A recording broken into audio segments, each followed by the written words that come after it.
I'm recording, so we're live, guys. So, Jaden, this is your show. If you want to kick it off, let's go for it. All right, cool. So for the most part, I'm guessing this is going to be mainly just asking questions or answering questions that people may have. I'm going to just share really quickly here just some overall pointers that I had regarding, here we go, some myths about OTS. Here we go.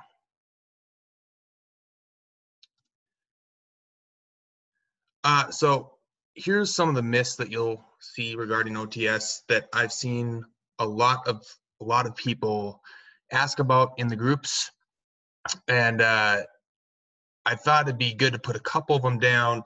Now, it's important to note that these are not all encompassing, and you'll see the common theme that you'll hear from everybody is, and I think Tiffany's going to hit on this a little bit too, is that ultimately you're going to be the one responsible for the changes in what happens with how to put your package together. So you're going to want to be really monitoring what AFPC is releasing as far as the latest news that they have for how to put the package together and how they want it done. But here's one of the myths, is that a low PCSM and the AFOQT means you won't be selected. I've seen so many people who are selects who have low PCSM and AFOQT scores. Now they're getting a little more picky now with the selection rates being a little lower. I think that you'll see the averages for the AFOQT is trending a little higher than it has in the past, because they can be a little more picky, but don't self-eliminate based on the scores that you have. I think that's one mistake a lot of people make, is that they assume because their scores that they took for the tests are low, that they are not going to be competitive. It's really a whole person concept with the board.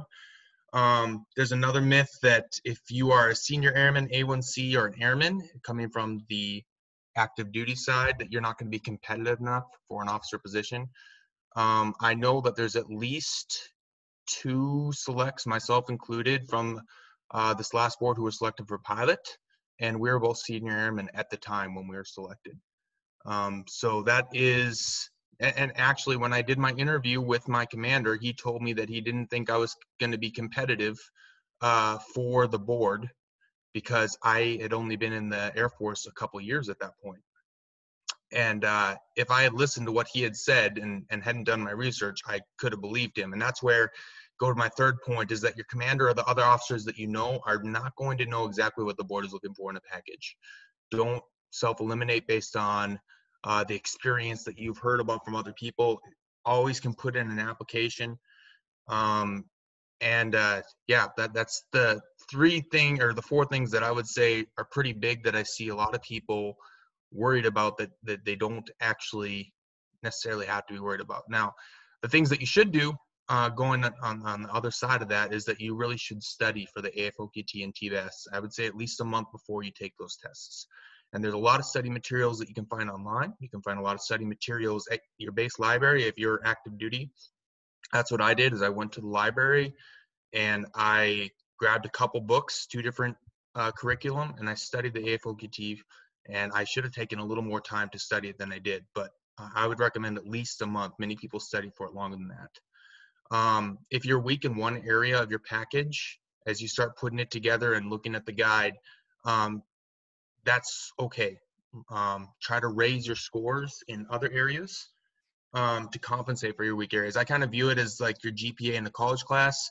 If you get a bad test result on one part of your college course, you can raise your overall strength of your package by doing well in other areas. And so if you do poorly on the AFOQT and say verbal or quantitative, then you can either retake the TBAS or the AFOQT. I know they are now doing super scoring on the AFOQT, which was not there when I was doing it, which means they will take the best scores from the 2 times you take your test.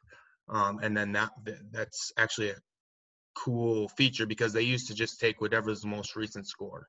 But now they're doing super scoring of the AFOQT. So whatever score is the best out of the 2 times you take it, they will take as your test result. You want to really involve leadership in the process so they can use your expertise and connections to speed the process along.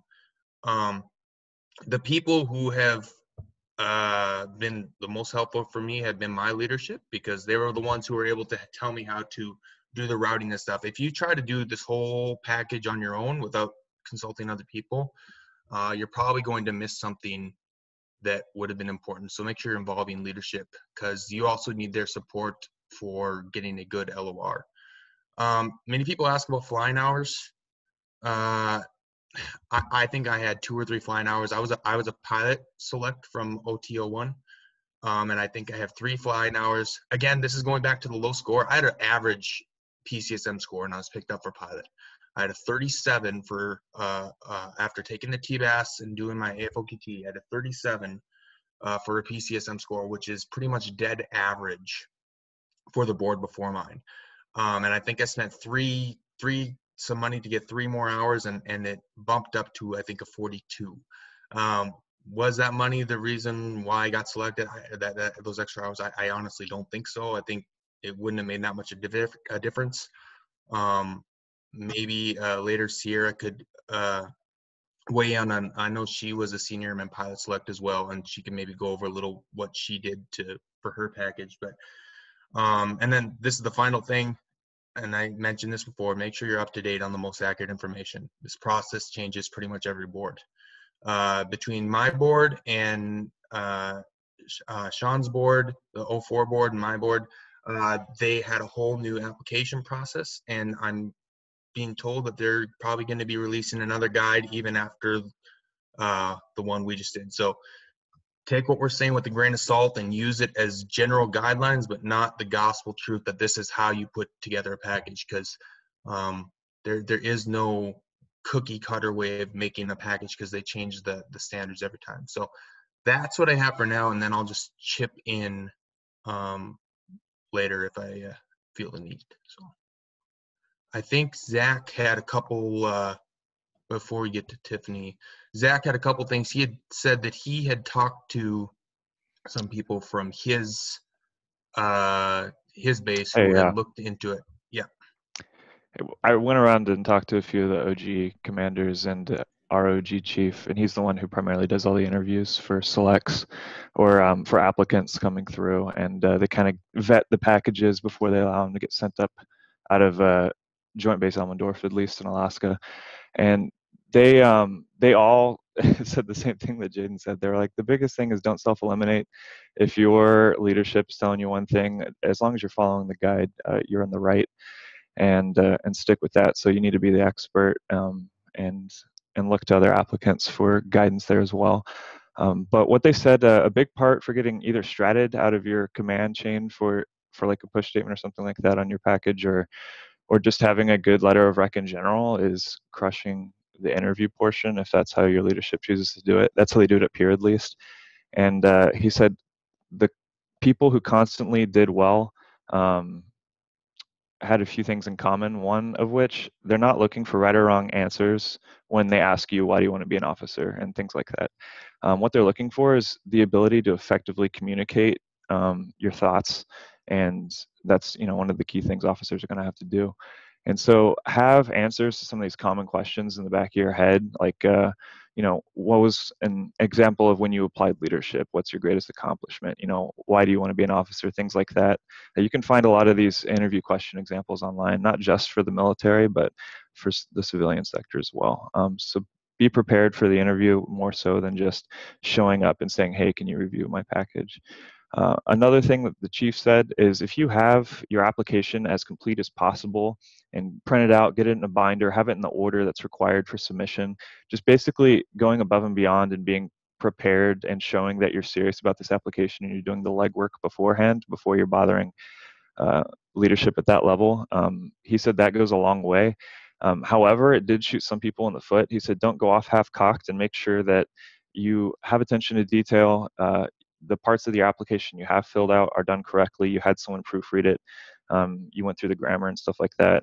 All of the colonels said that if they see spelling mistakes or grammar errors or incomplete areas that you should have had completed when they're going through like the preliminary package review, they said that's a huge turnoff and kind of sets the tone for the rest of the interview. So that's a big one, and that's going to follow you through the whole application process, because you're going to review this thing 100 times, and getting other eyes on it early and often is important to make sure you don't miss something. Let's see. Another thing that they said will be discussed a lot, of course, is leadership, because that's kind of the hallmark of being an officer. And they said all of the examples of leadership don't have to exclusively be related to your military experience. They said they actually really like to see a wider breadth of experience, and that can be maybe you're involved with the church group of some sort and you're leading projects there, or sports is a huge one.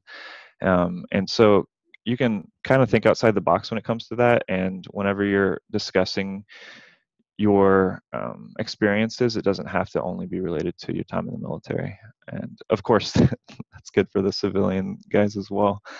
So yeah, that's pretty much all they said. One thing that the chief really harped on is he doesn't like having to deal with last minute packages, because sometimes people underestimate the time it takes to get a few things done.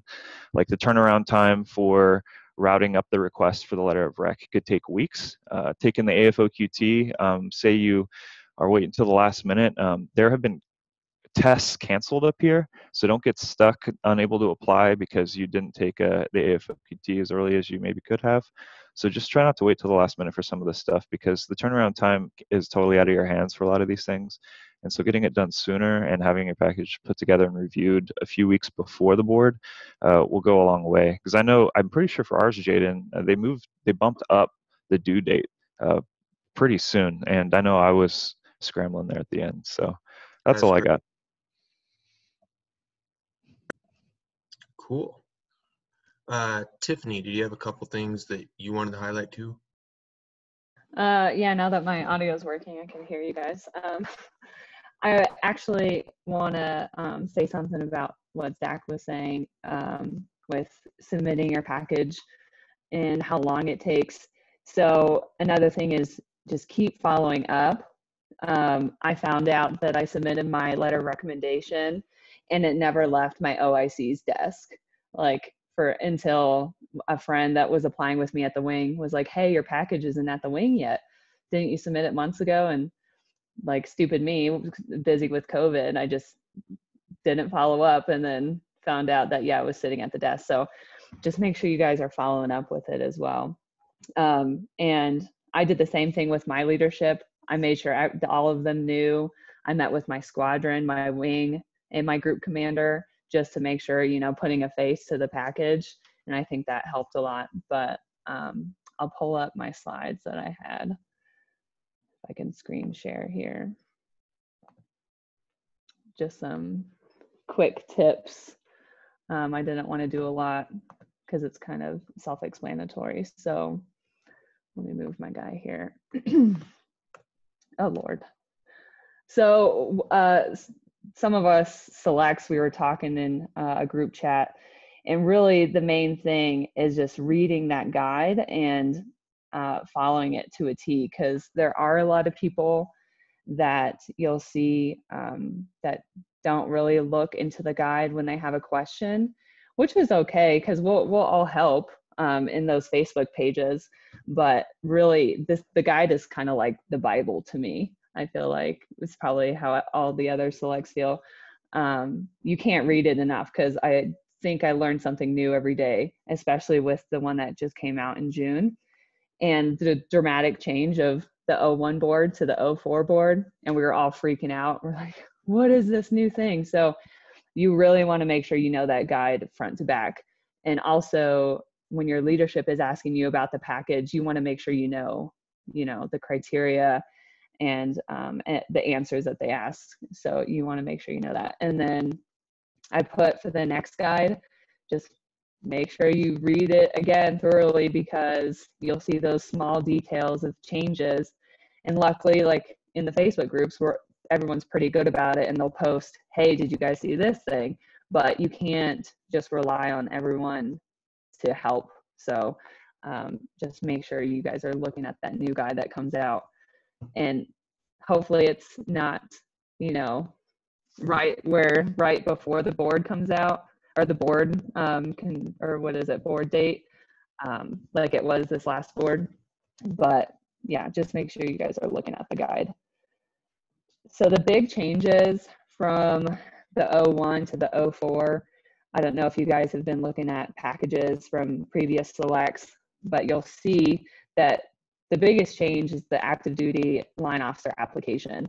So that's the first thing that they see when you go to the board. So it used to be a Word document, and it kind of lists the same things, but now on this ADLO application, you have another essay, which you talk about your leadership attributes. And so you've got two, one there and one in your 56. I think that was the biggest thing. And then you still list your bullets per duty position. For civilians, it would just be your jobs. And I don't know if you guys remember what it said, but if you didn't have all four, could you leave them blank? I don't know if you guys can chime in on that one. I don't remember. Yeah, so you're asking about the civilian for the Form 56, right? For the active duty LO application, you know how it's got like the 4 jobs, and in the application it says if you don't have 4 jobs, it says something. I don't know if you can leave them blank. Oh, I'm sure you could. I mean, I just kind of stretched my 4 jobs, but I'm sure you could, and it would be fine. It wouldn't. I have seen packages out there where they only had 2, 2 civilian jobs, and they left the other 2 blank. So yeah, I would say you could probably leave them blank, but definitely in those bullet spots, you want to fill up that space. At least that would be my advice, is to fill up that space. You don't just want to put, you don't really have to do like the EPR style format, but you definitely want to capture what you did in your civilian job instead of just put, hey, I won an award. You want to definitely fill up that entire space if you can, but I didn't mean to. Yeah. I think for me, it's like when I was doing the whole ATLO section, when I was reading the whole TFOT, I think it does specify like to add at least, or add the 4th one, even though you weren't in the military, to at least like portray or show what the actual leadership roles you had when you were in the civilian world or in an actual normal job. You can definitely, if you only had like 2, I left my last one blank. I only put down like 3 jobs, not because of like I didn't have more than 3, but because I had so many, I just like compounded some. So you can definitely leave one blank and it'll be fine. Okay. Yeah, I wasn't sure. I feel like it's probably the same with active duty, because the senior airmen that are applying are the airmen. I'm sure you haven't been to too many bases, so it would only make sense. But as long as, yeah, you're really filling out those 4 bullets and making sure you're capturing everything, I think it would be good. The other big thing that I know that we all complained about when we saw was the end, where it says, your achievements that you had to list, that if it was awards, they all had to be annual. And I know I had difficulty putting achievements down, but I don't know who said it, but yeah, I really pulled out, like I did rugby, I did stuff off base, so things that weren't just military, I added to my achievements. And I think that helped, showing that I, did more than just go to work and win awards. I actually did stuff outside of my job as well. I haven't looked at most of the packages, but I don't know if you guys listed any other achievements that you think kind of stood out, any of the selects. I talked about rock climbing and surfing, and I just kind of thought, like, if you want, like, if they're getting the same, like, okay, this person, the type of person who would apply to this board is going to have a high GPA, is going to be like motivated, you know what I mean? So I was like, okay, but what makes me different than like every other motivated person who loves aviation ever? So I just tried to put stuff down that was like, I don't know, still applicable to the Air Force's needs. Obviously they want athletic people, but something that would make you stand out. And everyone has stuff like that, you know what I mean? I don't know. They just have to like dig for it. I don't know. Yeah, so for like myself, if you read up there, you know, it says personal achievements. I mean, it doesn't have to be, you know, I was prior service, but you don't have to put, you know, I won a quarterly award, at least for that. That would be my recommendation. If you really just don't have other stuff, just kind of dig deep and say, what have I done, you know, in my life? You know, for example, like I worked a part-time job where I did that for almost a year and I cleared a bunch of debt, and I listed that. I don't know if it weighed heavily with the board, but you know, that to me was a personal achievement that I had, you know. Or like, you know, I ran a marathon last year. That was another achievement I had. It wasn't necessarily an annual award or whatever, but I feel like they were significant achievements that would have, you know, helped strengthen my.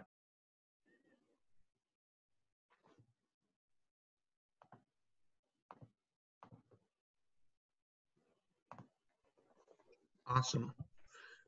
Did any of you guys want to speak to how you approached the essay writing as far as your attitudes that you did? Because I know a lot of people struggle with how much do I write, what should I write about, and I know you guys had to, the 04 board had to write 2 essays as opposed to 01 had to write 1 essay. 01 just originally had to write an essay in the Form 56 for those of you familiar with the process. But the 04 board had to write 2 essays. Do you guys want to talk about how you approach that and the differences between those essays? I'll jump in real quick on those if that's okay. So the first essay, obviously, we all did the Form 56 before the guide changed on us. I think for most of us, we had our applications almost done before they were like, "Hey, surprise! There's another one." The Form 56 really talks about like why you want to be an officer and what you can do as an officer. So I focused specifically on that in that essay. And then when the ADLO came out and it said, what attributes do you have that would make you a good leader, or what leadership attributes do you have? I really focused specifically on those. So I tried to make them sound separate. And then some feedback I got for each one individually was, tell the board what you want them to know right off the bat. So everything that I kind of wrote was a topic sentence with supporting details. So my ADLO was like, hey, these are the attributes I have. This is how I've developed them and what I've used them for. And then for the Form 56, when you're telling your personal story, I had a prior enlisted mentor.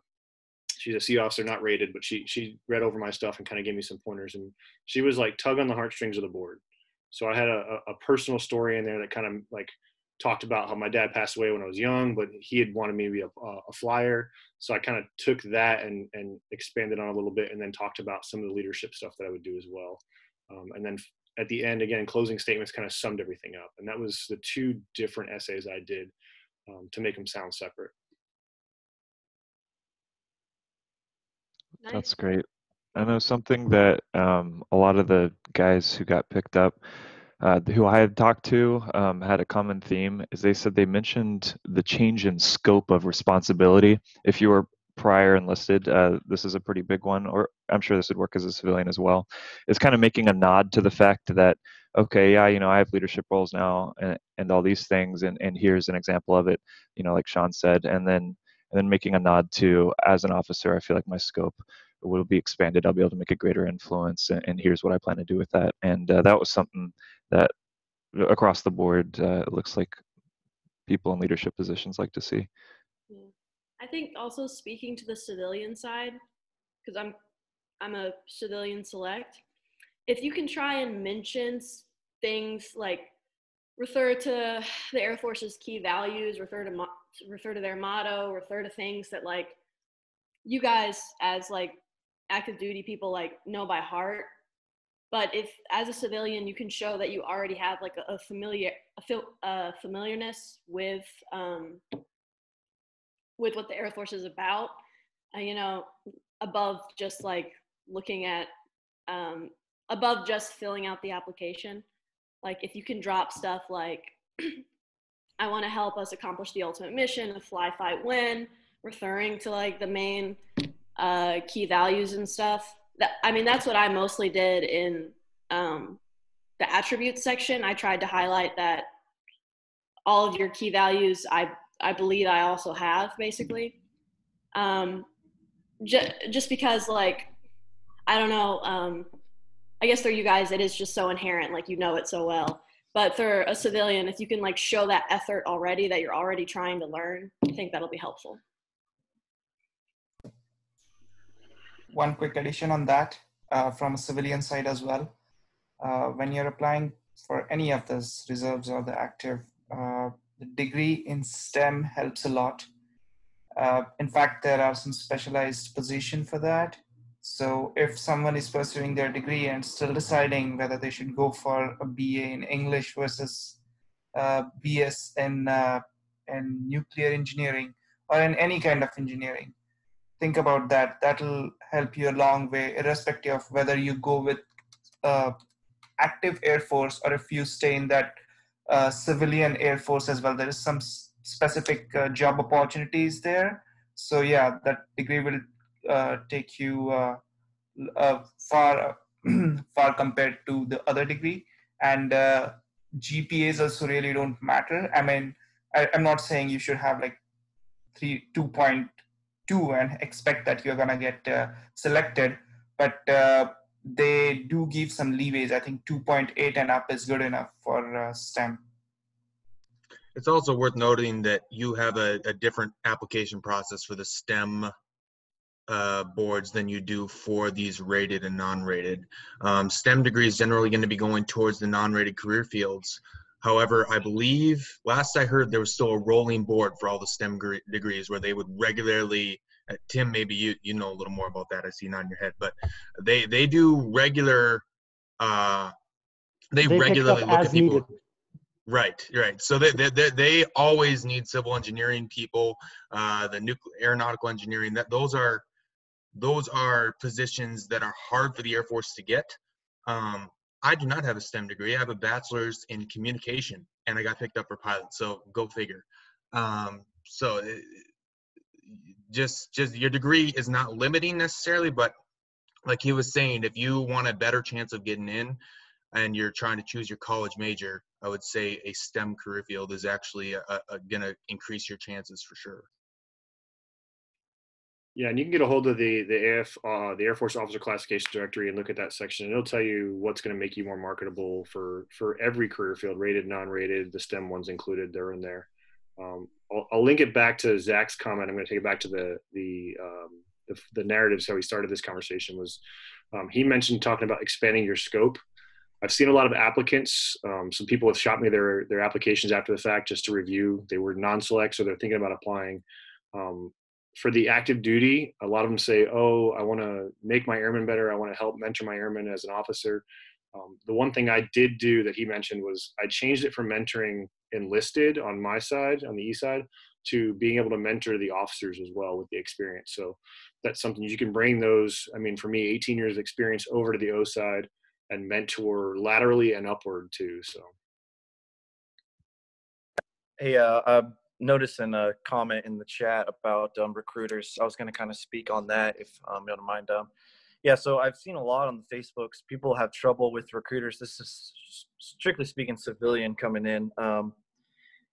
I will just say, just be patient with your recruiter and just stick with it. I mean, my recruiter serviced like 8 different states, and he's got a bajillion different applicants. And, every time I talk to him, I almost had to explain my situation to him every time.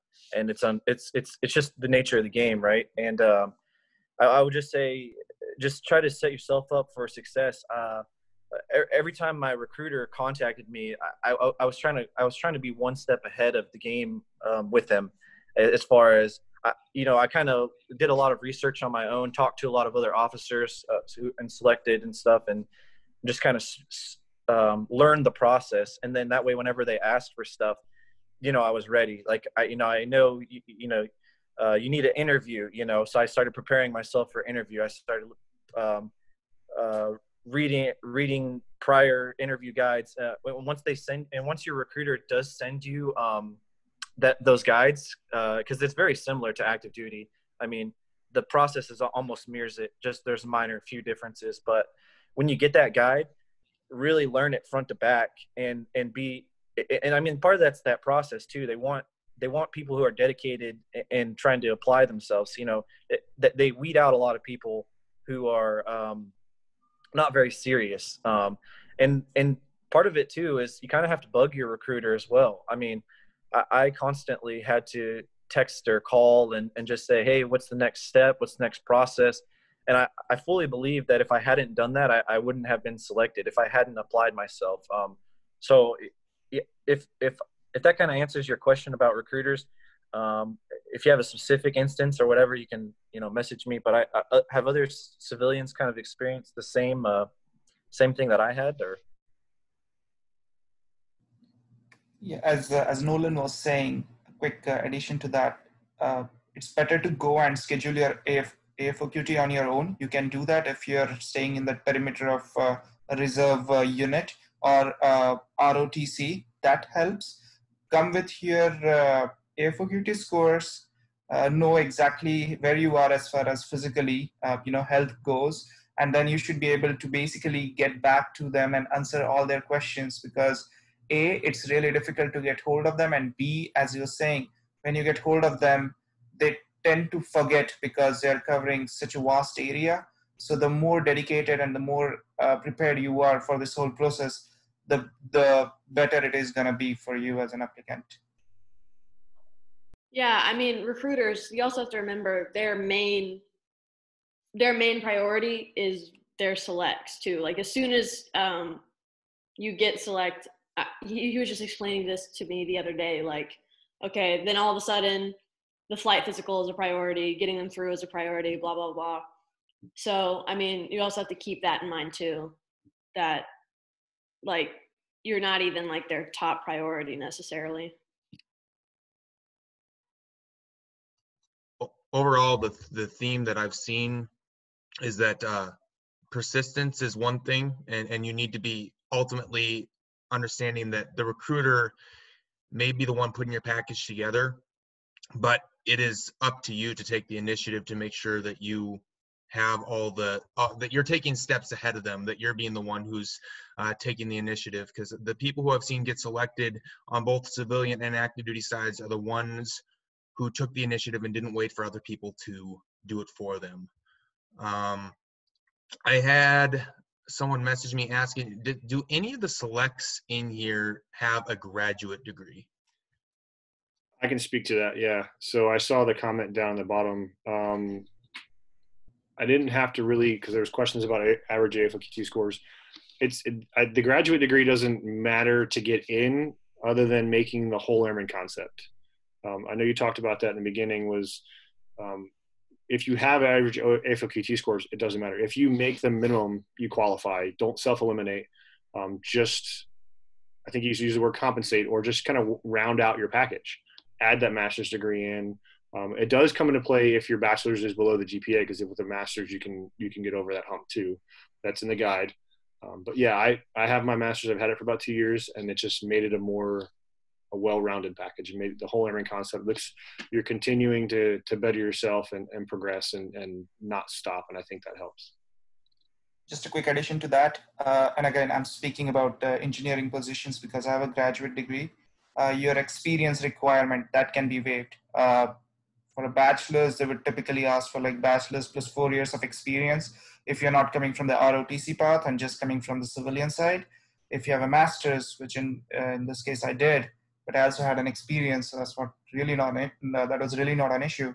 But if you have a master's and you don't have a professional engineering certification, which is trend in most of the basic branches, civil, electrical, mechanical, your experience requirement will be waived. And in fact, they actually can help you go and get your professional engineering as well. So yeah, it works in that way for STEM related degrees.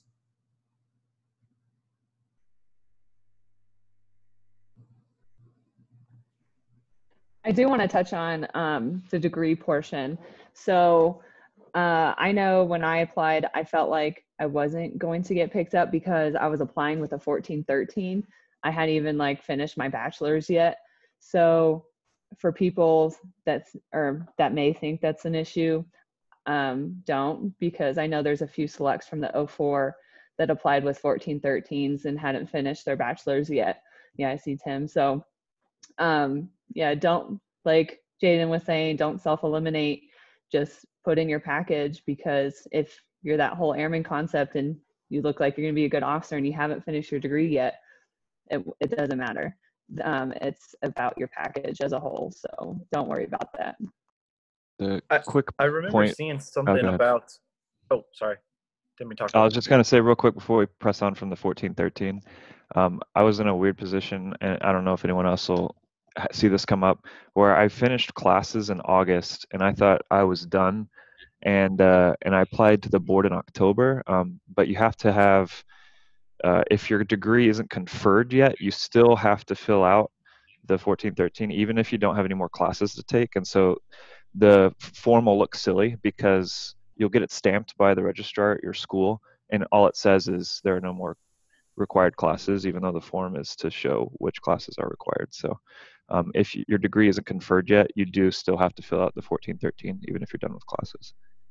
And I put this in the chat, but for those who might watch the recording of this later, 1413 is a form used when you're within 1 year of getting your bachelor's degree, because everybody who applies to OTS must have at least a bachelor's degree, but they allow you to apply as long as you're within 1 year. And the way you do that is you go to your registrar at your school, and they sign a form. That's what they're talking about here, saying this is how many classes he has left or she has left, and then you submit that as part of your package. I had a 1413 when I applied, and I honestly don't think it has that much weight on whether they select you or not. They mainly look at what your current GPA is, and I don't think, if I remember right, I don't think the board even sees your 1413 when you're applying. I think that's a separate, just supporting documentation. Normally it's like a board of colonels that reviews your package along with other people, and they have only so many documents that they're viewing. They're viewing your EPR. I believe they're viewing the 56 or part of the 56, not the whole thing, and they're viewing your application. So as far as the 1413, the board's never even going to see whether or not you have that degree conferred to you at that moment or not. They just see your GPA and what you're majoring in. So for those worried about having to submit a 1413, I don't think that really has an impact on that at all.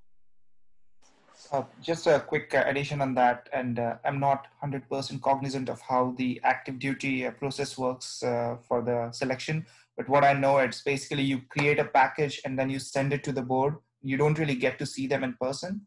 So this is for more oriented towards those who are going to go in reserve side or the Air National Guard. You will actually be interviewed by the board. So as everyone basically suggested, the whole person concept, if I have all the degrees in the world, but I can't put two sentences together and I can't really describe why I'm joining, it's not really gonna help me put myself ahead as compared to the other people. So everything that has been discussed is important, absolutely. And at the end of it, it's all about how you are as a person. You might have less scores on some, standardized test or in your degree, but if you are able to convince the board and basically give a proper reasoning behind why that was the case, and they buy what you're trying to sell them, there's still a really good chance getting in when you're going in front of the board. And I think that applies to chaplains, lawyers, doctors, and STEM positions. So that's that. So I wanted to take a little opportunity to put what Tiffany said earlier, don't self-eliminate. I'm 36. I got selected for a age required position where it's 33, so I had to do an age waiver. I had 2 EPRs that were previously marked down. I also was at a service academy selectee that dropped out after a year. So if there's anybody that would look like they wouldn't be a good candidate, I'd say it would be me. That being said, I did everything I could to push and get myself that slot. One thing I did was I solicited as much information from people as possible. Sean over there helped me a lot with some of my bullets. As I told earlier to some of the other selects, I haven't had anybody to rate in nearly 4 years just from the different jobs that I've been in. I also went out and I did fly. Jaden said he took 3 hours. I did 21. If you're going for a rated job, it makes a lot of sense. Even if you're not getting picked up, you're learning, and it's going to tell you, hey, is this something I really want to do in the future?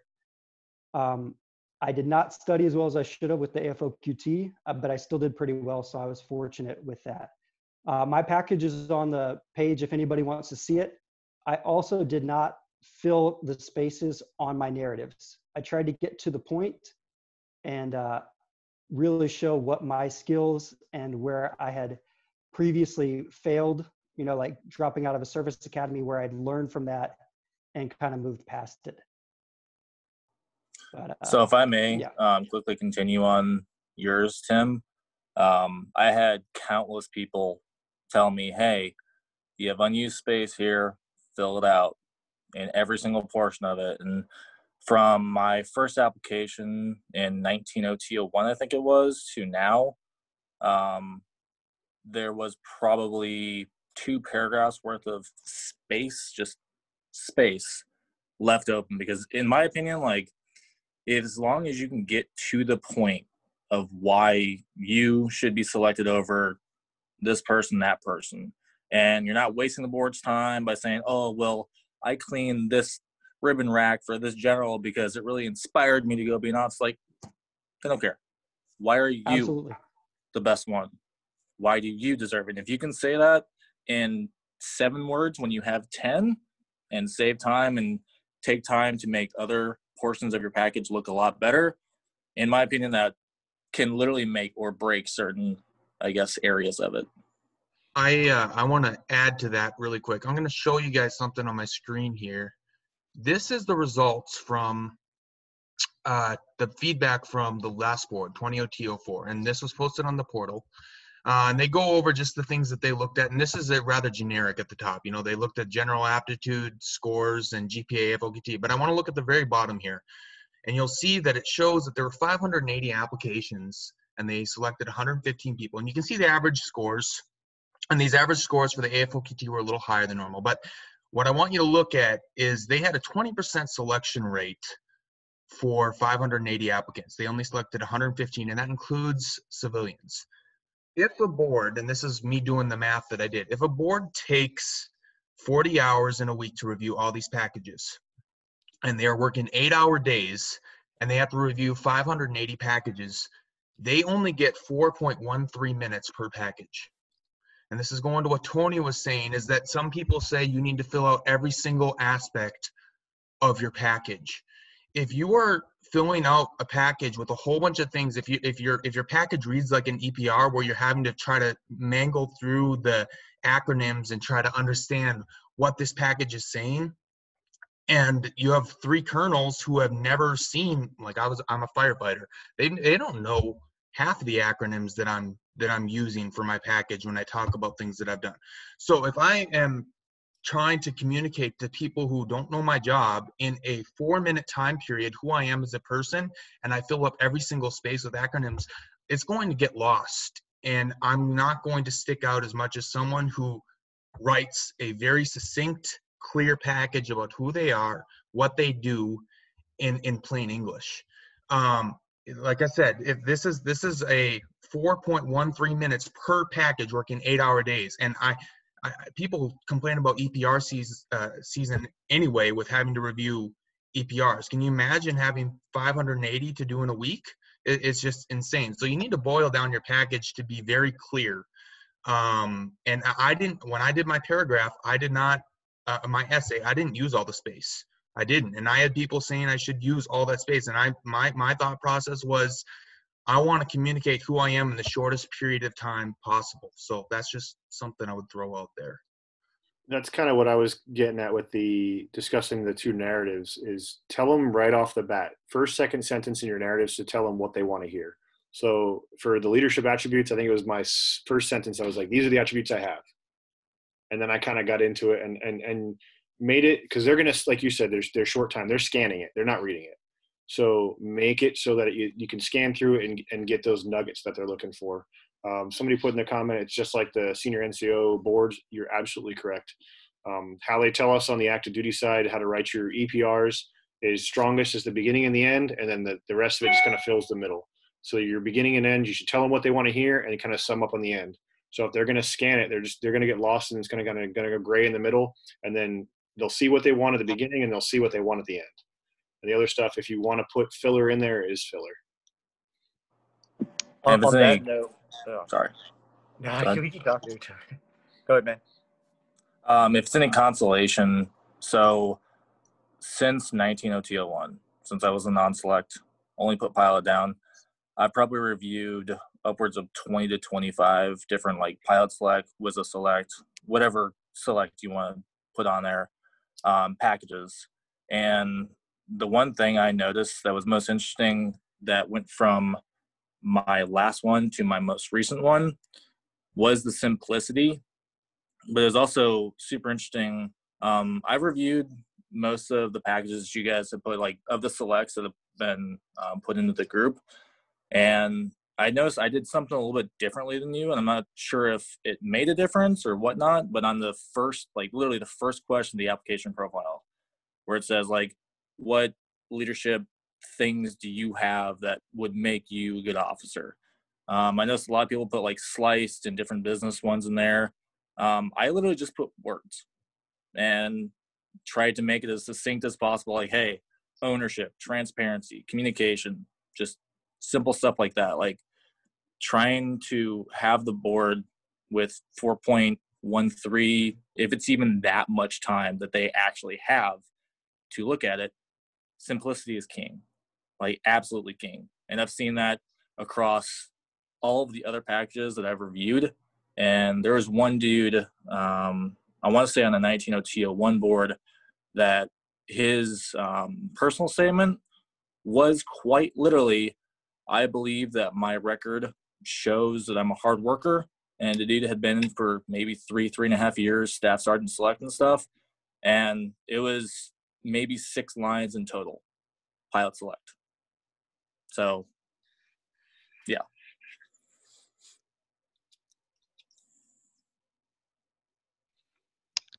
Yeah, that's a good point. I wanted to bring back something Ten said earlier that I think is also really important. A lot of the guys I work with are also interested in rated jobs, at pilot especially. It's a pretty common one. And they're all worried about how many flight hours they need to be getting, and how much time and money they need to invest prior to applying. And one thing I did notice for those of you on a budget, I didn't want to go spend 10K on a PPL if I didn't have to, is a lot of these aero clubs or local places will offer a ground school. And what you'll find if for like a few $100, everything you're going to see on the pilot portion of the AFOQT, almost everything is going to be covered in that school. And it's going to give you a good overall understanding of aeronautics if you're not in it already. And so start with that, see if it's something you're interested in, and then try to get a few hours, because 20 is a lot, and I think that it definitely sets him up for success. But there's also a lot of money, and if you don't have that sitting around, just try to start with something like ground school to get the basis, and then take it from there. Yeah, I can speak to that as I have 170 hours. I'm a private pilot, instrument rated, advanced ground instructor, instrument ground instructor. And I mean, I didn't get pilot select. So, I mean, it is like, I think the whole person concept. And I think at the end of the day, like, if I could go back, I wouldn't even bother getting my instrument rating. I would have sat down and done more like freaking table reading. Honestly, I think doing more table reading would have probably helped me more than, oh, well, I bet my instrument rating will help me, you know? So I am glad I did it. And I'm very excited for RPA and all that stuff. But at the end of the day, if I really, I would have been happy with any of the rated jobs, but if I really wanted to pilot, honestly, do just focus on the weak areas in the AFOQT. And honestly, for ground school, don't pay $200. I would go into the Facebook groups, and there's probably going to be a lot of CFIs in there who are willing to teach you stuff. Maybe not for free, but for way less than $50, and give you resources. The FAA puts out 3 resources on all aeronautical knowledge that the Air Force covers as well. So it'd be pretty easy for someone who is willing to help you, like me, like another CFI, who would be like, hey, why don't you read this? Or all the resources are online for free. And honestly, you're going to get about the same from the YouTube videos that I send you, or that someone else sends you that you would from paying $200, if that makes any sense. So Anyways. I'm the opposite. So I have 1 flight hour, and I went and did that. So if you look at, if the applicants are on there, if you look at the people's the PCSM scores in those blocks, the first 10 to 15 hours or so is the most bang for the buck. I talked to an A10 pilot before I took the TBAS and all that stuff, and he's like, if you can get a couple flight hours, do it. So I went when I was home on leave. I took one. I paid $180, I think it was, for a discovery flight from a local flight school. I got 1 hour of logged flight time, and it bumped my PCSM 6 points. So was it worth it? I mean, RPA select, maybe that's because of my age or whatever, but to me, it was helpful. Another thing she talked about was the AFOQT. So I may be the opposite of some people on this as far as studying versus preparing. I saw somebody, I think it was on the OTL1 group, said, don't stress off the AFOQT. It's a like a knowledge-based test. You either have the knowledge or you don't. Some of the best advice I got for the AFOQT was prepare for the test. As everybody in here who's taken the test knows, it's a beast. So what I did is I didn't study as much and do background information. I just prepared. I took practice test after practice test after practice test and timed myself over and over and over again. And the only section of the test that I ran close to time on was the chart reading, and only because halfway through I realized I missed a question and had to go back to the beginning and start over. And that helped me. My scores, you can look at my scores online in the group. I'm not going to brag. But yeah, so that was the biggest thing for me, was it prepared me for the test itself. The TBAS, you can kind of prepare for it. There's some stuff out there. You can see what it looks like. For those who haven't taken it yet, there's some flashcards online for the RPA portion. Those helped immensely. But that's my thing on the AFQT and the flight hours. I got a little sad on the table reading because the lady who did ours was like, okay, 10 seconds remaining. So like there was no clock or anything. So I was like, I timed myself before, but like I wish I'd brought a watch or something. I feel like I would have done Yeah, that is a On your common nerves will theme definitely with taking the AFOQT, is that the timing for it is going to get to you. Most likely, I don't think I was able to finish everything. This goes back to when I took the ACT, and for those who don't know this trick, this is something that you can take with any test that you do. Statistically, you are more likely to get answers right if you have no idea what the answer is. Pick your letter of the day before you go and take a test, and say your letter of the day is B. So any question that you do not know the answer to, always choose B, because statistically you are more likely to get the answer accidentally wrong or accidentally correct by picking the same letter every single time than if you were to just go A, B, C, D, A, B, C, D. So this is just from a statistic standpoint, is if you have no idea what the answer is on any test, choose your letter of the day every time, and you will guess correctly more often than if you just randomly select one. So I used C for the math portion, and it helped. That's exactly how I did it. So the math section, when I got to a question that I just didn't know how to factor off the top of my head or knew it was going to take too long, I picked C and moved on. And I didn't go back. I didn't go back in the next section and look at it. I committed to that letter. This was another thing I'd gotten advice on, and it worked out well for me.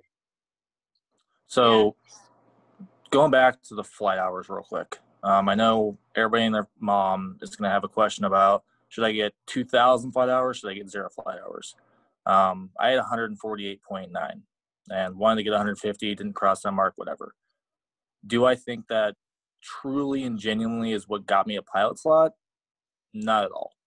I think if you like flying and it's your passion and you can't see yourself doing anything with the time and the money that you have, by all means, pursue a license, pursue commercial, do whatever the heck you want to.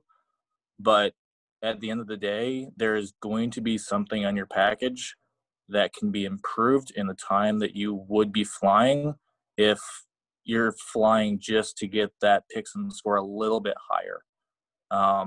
As far as the AFOQT, there's no rhyme or reason to it. The test just sucks overall. So, I mean, timing is going to be a great thing, but the second you walk in that room and you're in the test, timing flies out the window. And you're just like, well, all right, cool, let's go. So get some background information if you can. I know Sporties and King Air, something like that, have a bunch of good ground courses for the pilot sections themselves that you can use, and they're relatively cheap. But yeah, I wouldn't freak out too much on the flight hours. I've known just as many people that get picked up for pilot slots that have 0 to 1 that have 100 to 150 plus. So. Yeah, and I just going off of that, I put in my plug-in for the Civil Air Patrol. If you guys hadn't heard of that organization, it's a great organization. It's volunteer. It's a auxiliary of the Air Force. So the Air Force actually funds CAP, and you can get free hours. I mean, you have to. There's a little bit it has to go into. You have to be an active volunteer. Kind of give your time. But it's a great opportunity, and I did it. I did it myself. I think I've gotten maybe 15, 20 hours free flight hours, completely paid for, courtesy of the Air Force. All I did was give my time, and it's a paramilitary organization, so there's a little bit of bureaucracy with that. But yeah, just put my plug in for that. It's an easy way to get flight hours right there. Yeah, I knew a guy who built like 200 hours of them out here in Hawaii. So, yeah, it is a pain to get through all the paperwork. I've heard to be an adult member, right? A senior member, right? Yeah, tons of paperwork, but that's because they want to make sure the Air Force wants to make sure that their money's being spent well and wisely. So, yeah. But yeah. And you are dealing with kids a lot of the time because it's also a cadet program, so they want to make sure you're not a creeper or anything, right? Yeah, which is also, I think that is a good opportunity. To mentor cadets. You're mentoring young youth, high school age, who a lot of them are interested in aviation. And there's one cadet that comes to mind. I've been mentoring her for about almost a good 6 to 9 months, and she wants to be a pilot, and we fly together. And so there's definitely a lot of opportunity to be active in the community with that. So.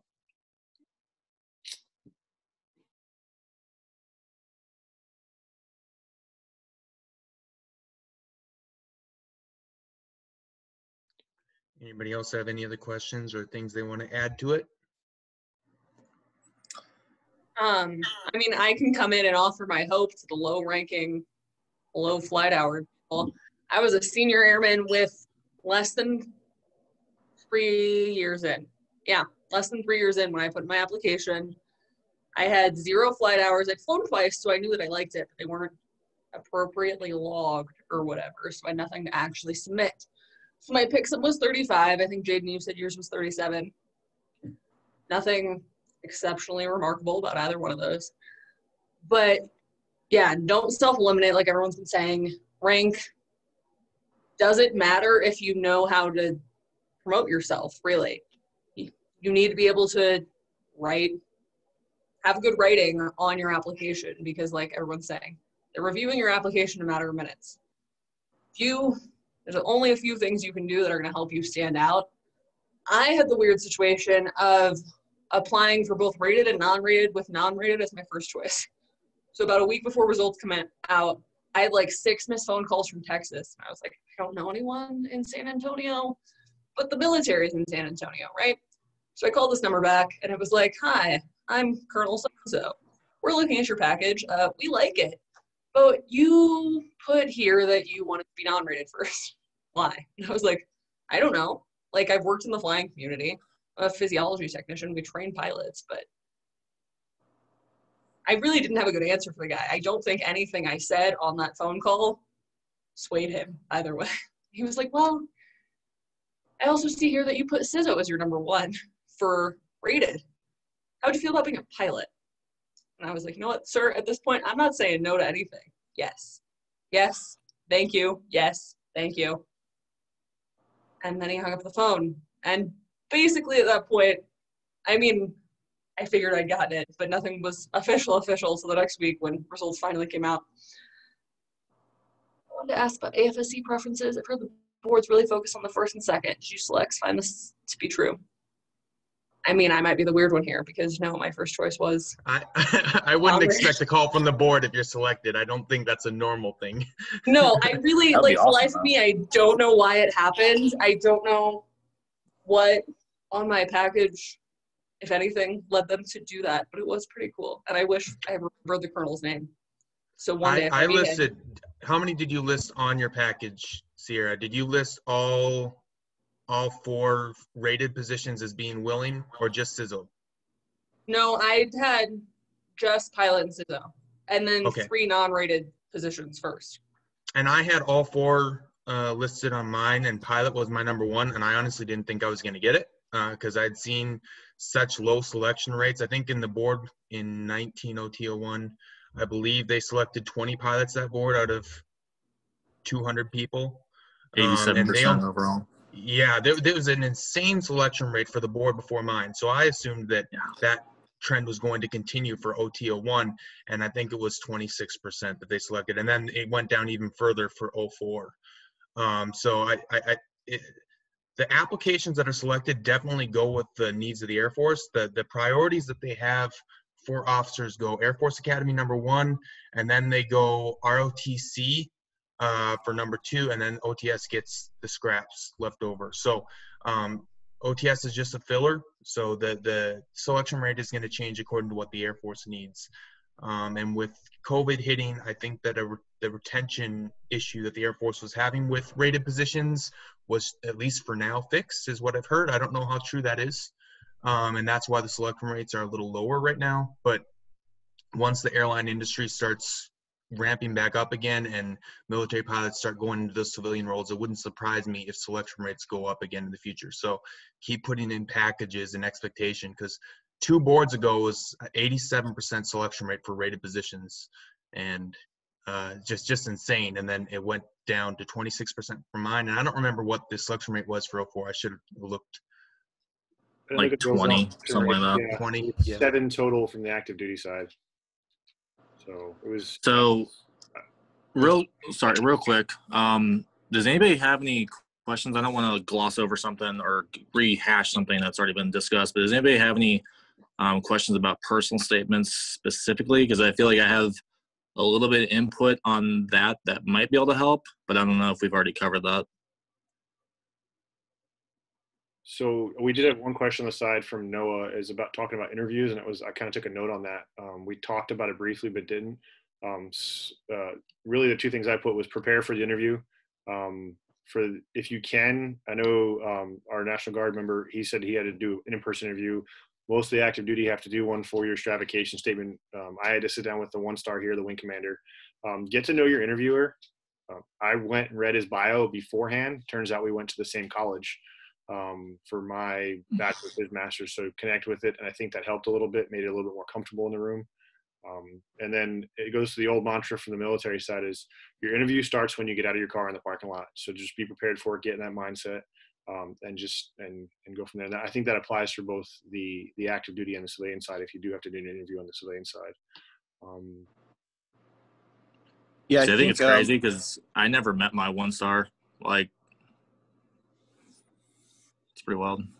Yeah, they made us do in-person interviews here at Ramstein with our the 1-star. I wish that I would did an happen. interview with my base colonel, is who I had to do an interview with. So it changes according to your base as far as who your senior rater is that's going to be meeting. And I've heard some people who got endorsed on their LOR and they never even met with them face to face. They just took the word of the junior commanders underneath them and made the recommendation. But I had to do an interview with both my squadron group and wing commanders in person. And like I said, I had to talk my squadron commander into putting me up into being willing to recommend me for the board, because he didn't think a senior airman could make it. So sometimes it's just knowing I had done enough research to know the senior airmen had been selected in the 19 OT01 boards. So I was able to use that prior experience to convince him to put me up, and it obviously worked in my favor. Yeah, I didn't interview with anybody higher than my squadron, and my group commander, I'm not sure if he hated me at the time or whatever, but he was the one that was like, yeah, no, you're not getting put up because of one EPR in the past. And I was like, all right, that stings like a bee. Cool. and my squadron commander gave me a lot of feedback based off like, hey, this is what they want to see, this is what they don't want to see, kind of thing. So just, work hard, get your EPR all the way to the right, with or without a strat. And I was like, okay, cool. And when I did that, it went all the way up to the wing. Number one, didn't interview with the group, didn't interview with the wing, didn't interview with anybody besides him. And the only reason I even got those is because I've been at Luke for just over 3 years now. So my commander knew me and the work ethic that I had for like 2.5 years. So it was easy. But yeah, the writing on the personal statement and the bullets, it's a bore, but as long as you can have somebody review it that has been through the process. So I'm assuming literally any select in this call that has been through the process and isn't swamped with officer stuff once it comes time for that. I'm sure that we'll be more than happy to sit down with whoever and go over stuff. But on the whole personal statement thing, what I was going to attack on is seeing a lot of non-selects personal statements. The one thing I've noticed that's fairly similar between a lot of them is the desire to fly airplanes and fly airplanes and fly airplanes and not really have the forest for the trees vision of, okay, well, you're trying to be an officer, and if you get selected for pilot, that's cool, but you're trying to be an officer. And I know that's one of the big things that I changed from my first personal statement to the most recent one. Was I took off flying almost entirely. I think I have a reference to the amount of hours that I have, and I think that might be it to the actual flying. I feel like if you highlight and emphasize on that statement that you want to lead and be an officer overall, and if you happen to get selected for a pilot slot, cool, that'd be awesome. But you want to lead and you want to be an officer and you want to provide that leadership and that mentorship role to those around you, above and below. I think that, at least on my package, is a significant make or break improvement that I made from the first one to this most recent one where I was selected. Did the exact You're applying to become you're applying to become a leader, not a pilot. And pilots are going to be leaders, is the expectation for the Air Force. I've seen a lot of people with the personal statements or the essays. Some of the packages I've critiqued, they use a lot of I statements, and the packages that I've seen be successful, and this is not all encompassing. I've seen some selects who have had some I statements in there, but when you're writing, you want to be talking about how you're going to contribute to the Air Force. I think it's highly emphasized that you show humility in your package, because the best leaders are the most humble leaders. If you're able to convey that through your writing, the board is going to see that. But if all they see when you're reading your essay is I did this, everybody else around me helped me do this, then it can give the impression that your successes you did on your own and you feel you didn't need a team in order to accomplish that. So watch how you word your essays as well, because that's going to speak to how the colonels who are reviewing interpret your leadership style. Yep. And I had one of my previous OICs for the maintenance unit. She was awesome. The one piece of advice she did give me, at least if you're active duty, is look at what the wing's mission is and look at how you contribute to that, whether it's just you or it's you as a team or whatever it is. Figure out how you contribute to that and kind of figure out a way to articulate that into your statement as saying, hey, I'm already, being a badass on this base, doing this mission, and this is the result. This is how the wing's doing. This is, my effect on this. And this is how I feel like that could translate to the officer side as, an official leadership title, and kind of go from there. I like to One just about the quick thing. So I didn't talk about flying at all at anything. The only time I mentioned it was anytime I said I would be a good officer, I want to be a good officer, is I just added the word rated on there. That was it, just to show that I was interested in those specific career fields, but I would do any of them. Pilot was my number one, didn't get it, no big deal. RPA number two, got it. But like you said, just talk about what you bring to the team, what you've done with your team. Don't focus on, I think what you're saying, Tony, is like, if you say, I want to fly, I want to fly, I want to fly, it's really about what you want versus what you're willing to give. Yep. I think you hit the nail on the head is what do you bring to the team to make it better, not what are you going to get out of it. And I've done interviews in the past, and that was one of the make or break things is when you try to hire somebody for a position, you want to hear what they're going to bring to the team and what they hope to make better and not what they're looking to get out of it. Yep. I think if you have I have a pretty long resume in aviation, don't downplay that though. I don't think that's going to help your chance. I don't think it's going to hurt your chances they're rated. I don't think you should downplay if you have extensive experience related to aviation. I think the part where you can bring that in is your letter of recommendation, because it's now somebody talking about you versus you talking about yourself. Yep. Most of us probably wrote our own LORs, but have your leaders talk about how great you are in that area, and then talk about what you think, what you can bring to the team. So like you said, it talks about that selflessness and humility in your personal statements. And then my LOR was 2 pages. I used the full 2 pages, and it was all just like a synopsis of all the cool things I did throughout my career, some highlights of those things. And again, it's somebody else supposedly talking about you.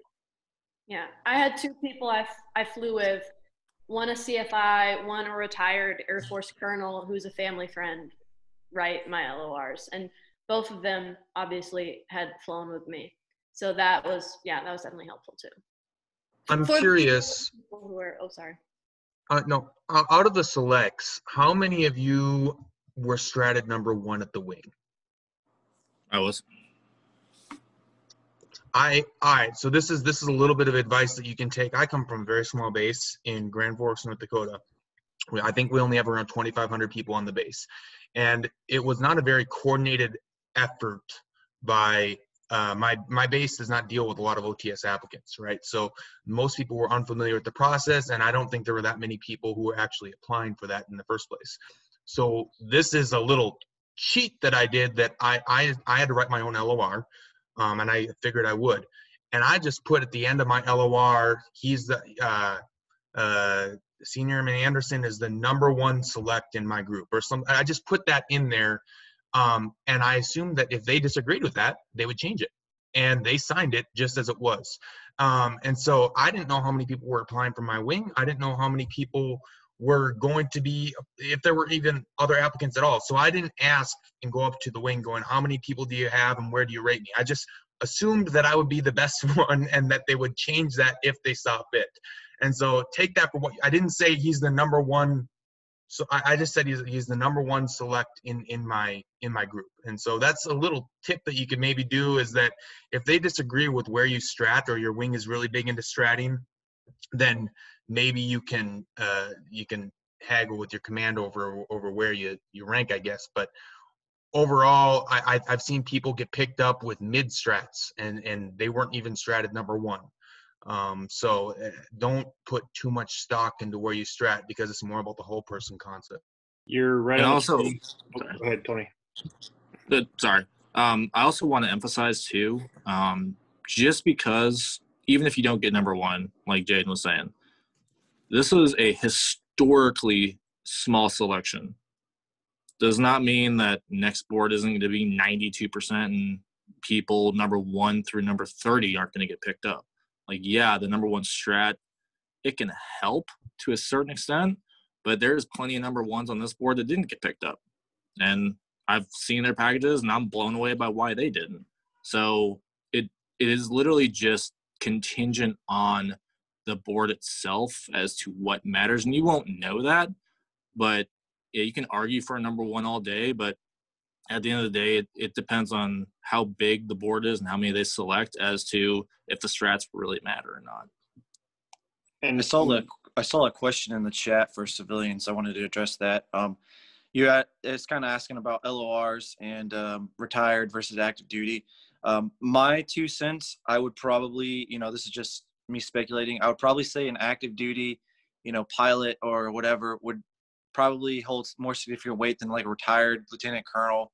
Not that those aren't significant, but you have to think, okay, when did that colonel retire? Was it 20 years ago that they retired? I mean, how relevant is what they're saying going to be applicable to today's Air Force? So if you can definitely seek out those active duty officers. Like myself, my civilian job, I work for a captain, so my captain wrote my LOR. I also got an 06 to write my LOR, and then as a last resort, I had a retired Army major write my third LOR, which it's going to vary depending on which board you go to, because the number of LORs that you're going to have, I've seen them as some boards require 5 LORs, some boards require 2, on the civilian side.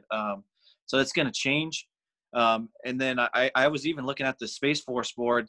They were wanting a very specific type of LOR, like a leadership attribute LOR. So just really get with your recruiter and get with those regs, and make sure that you're writing that LOR format.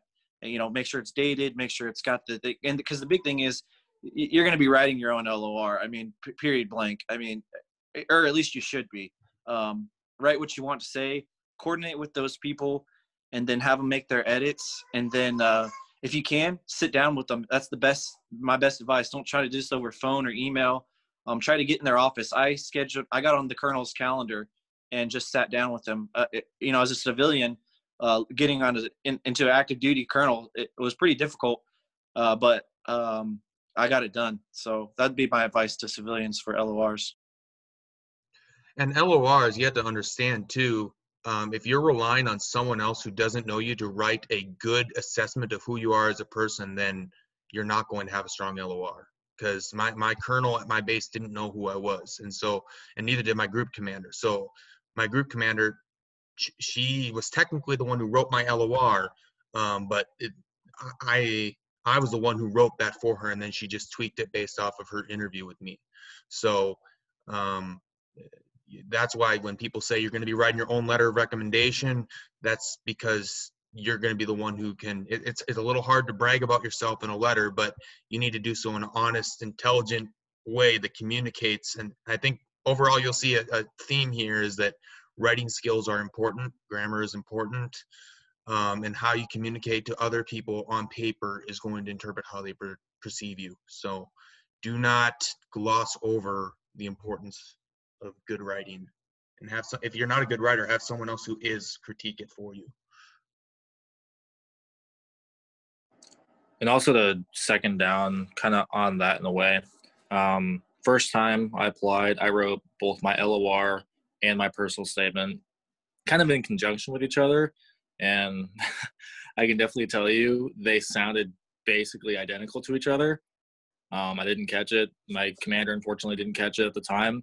And looking back on it, it was just one of those realizations where, like, okay, I need to get better at this. Second time applying and going up to the board, I was fortunate enough to have the commander's lieutenant. She wrote it basically for me. We spent about 4 hours, 2 days in a row, going through and critiquing, and me looking at it being like, okay, definitely did that. That's kind of, exaggerating what that result or that impact was.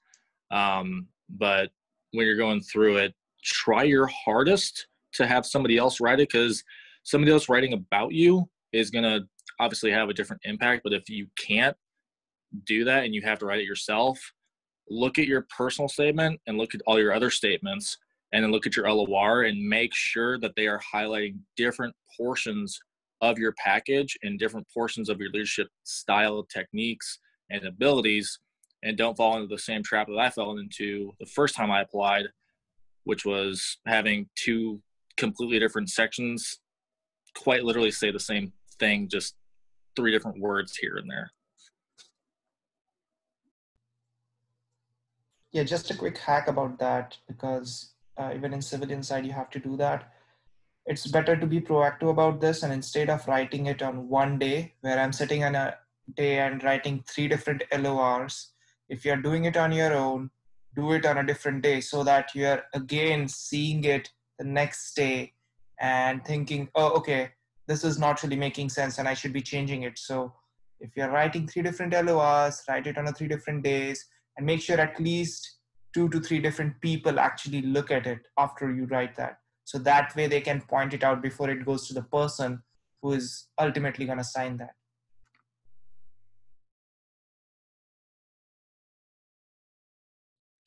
One thing we did here at Ramstein is I put a like an email out to everybody. Is anybody wants to look at each other's packages, like virtually, get together in person, review them. I think it helped. I looked at Tim's. I looked at 2 other people's packages, and it helped. I had somebody look at mine and caught some errors I made on the Form 56. I don't know if it would have been a deal breaker for me. Like he just said, I think the fresh eyes approach, write everything, close it, and don't look at it for like 2-3 days. I know it's hard, but do it, because when you go back and look at it, you'll catch your own mistakes. You'll catch things. In my final application, I had almost a duplicate word. It was like one sentence is like I had an affinity for this, and like 2 sentences later it was like I had an affinity for this, and I was like, oh, I'm an idiot because I went and tried to change a word. But I changed it both times instead of just the once. Still made it through. I see Tony laughing on that. I'll go back to what Jaden said too, is expect to be the best. This is something somebody said to me, don't be arrogant, be confident. So on your Form 56, when the markings for your interview, mark them all the way to the right before the commander sees it. Be that number one. I did the same thing for my letter of recommendation, and it went up to our wing. I put my number 1 of X candidates, and I just left the X's in there figuring that they would change it, and they sure enough did. I was number 3 of 11 that got picked up. And we had a guy here that same wing, didn't even get a stratification, still got picked up. So, but expect to be the number 1. And then they'll change And it. strats are overrated too. Like we're absolutely. kind of saying, is that the number 1 at Ramstein strat is going to mean differently than the number 1 strat at Grand Forks. So overall, I think people too much stock into how they're stratted. So, and something I'll give you from the senior NCO perspective from active duty is senior NCOs, you'll get stratification on your performance, your EPRs. And if you get stratified, say you get a number 5 strat at your wing, the next year, if you don't get another strat of equal or a lower number, so a higher strat, it's kind of a career killer. So I think they take the same mentality with strat. So our number 1 at the wing, she was a prior select PO applicant, number 1 non-select last year. So she was stratted on her last application. So the mindset is, well, we have to strat her again and hire, otherwise she's definitely not going to get picked up. So I think that mentality kind of transfers over. So don't get disheartened if you don't get that number 1 strat, like you said, or if you don't get a strat at all, because it's not a deal breaker, deal maker. It just looks fancy. There's a question in the chat about what a strat is. A strat is basically if you have 10 people applying at a base, then they're going to rank where they place those applicants. So if I'm the number 1 strat at my wing, that means out of 10 people at my base, they ranked me number 1 strongest applicant. That's all strat means. And so which that's entirely subjective sometimes. It's subjective. Yeah, it depends on your kernel. And like I said, a smaller base is going to be different than a bigger base. So if you get the number 1 strat at Grand Forks, that may not be as good as the number 5 strat at a big base like Sergeant Katz is at Ramstein, which is a huge base.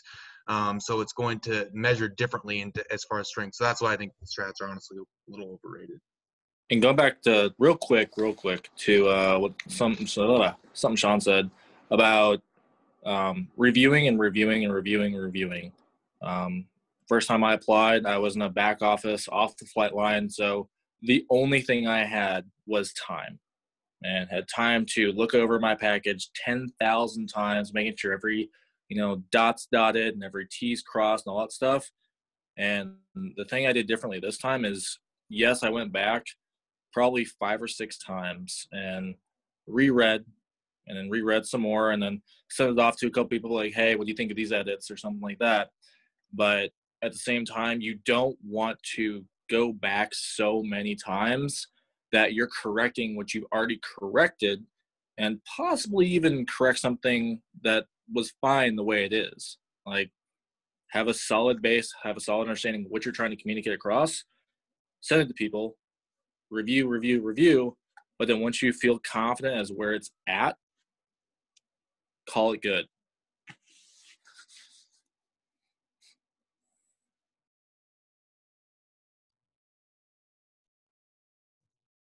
Any other questions or comments? I think probably winding down here, but if there's any other comments or questions. I'll just go real quick for the ADLO. It's just a note I took earlier on, circling back to kind of the beginning.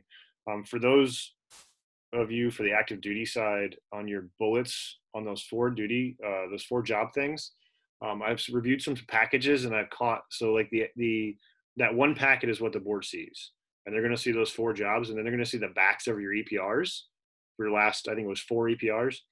Don't double dip. Don't put the bullet, because regularly your bullets on your back of your EPR are going to be your strongest ones, but they're going to already see those. So don't put them on that duty, or on that second page.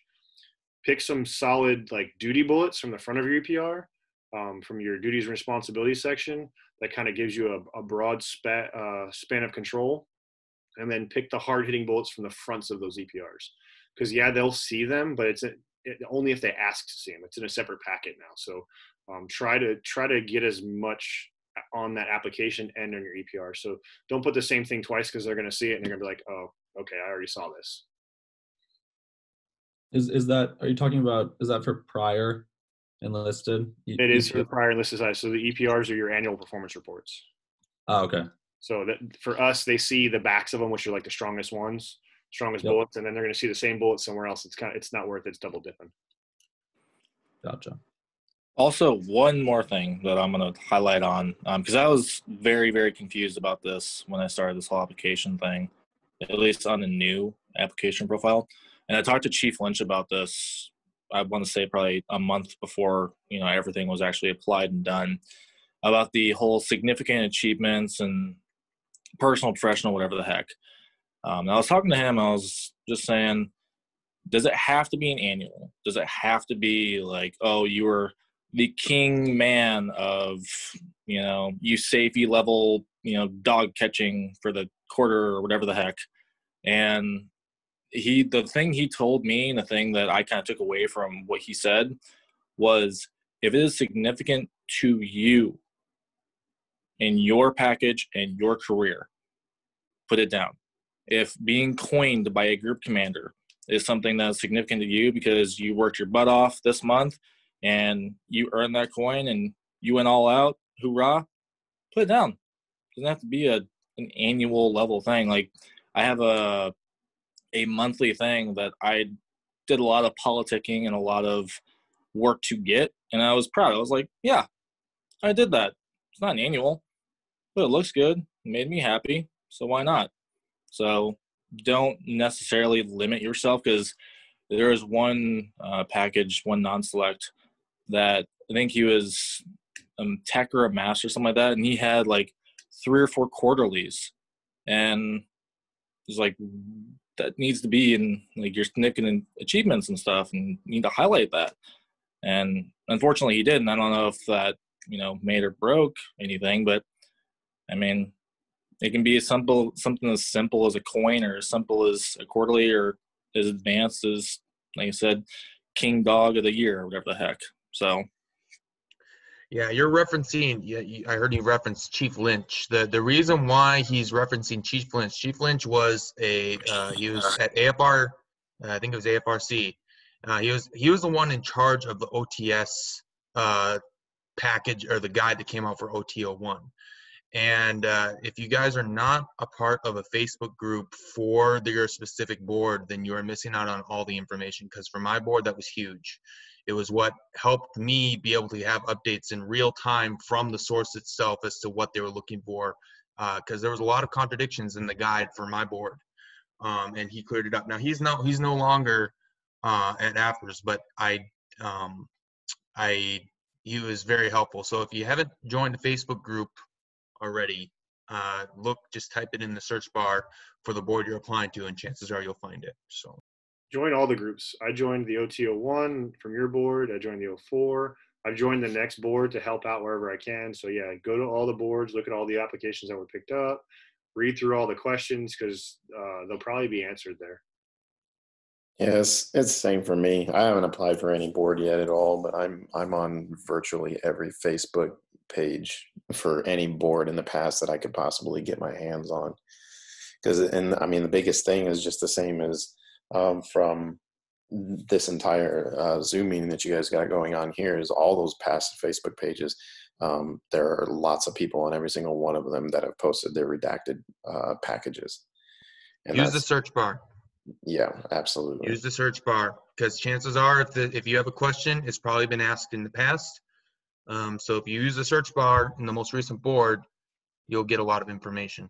So I see many people ask redundant questions that if they were to use the search bar, they would actually get a really detailed answer that's more detailed than the short responses, because people get sick of answering the same questions over and over. And so if you have a question about good studying tips for AFOQT or how you prepared for the TBAS, type in TBAS in the search function at the top of the group, and you'll get 20 different posts asking the same thing and get 20 different answers. So it's a good way to get information.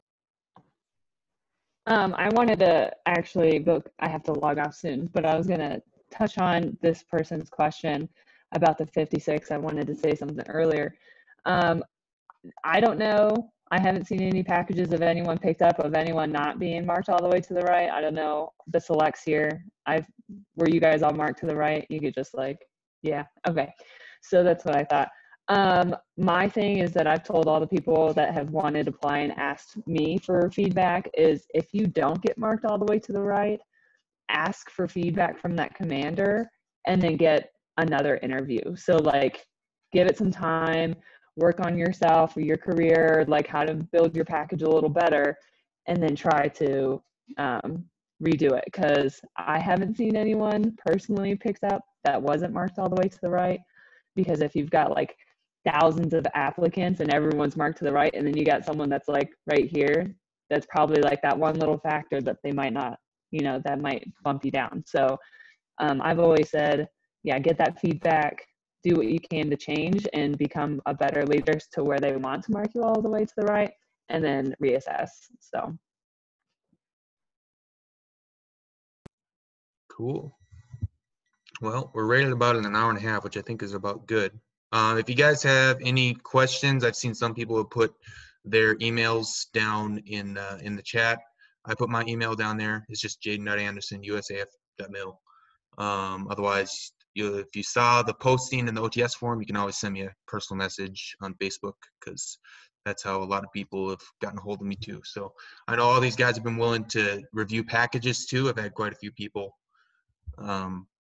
ask to review packages, and so as a general rule, I've seen most of the selects are more than willing to help other people. So appreciate everybody who was willing to help out with this.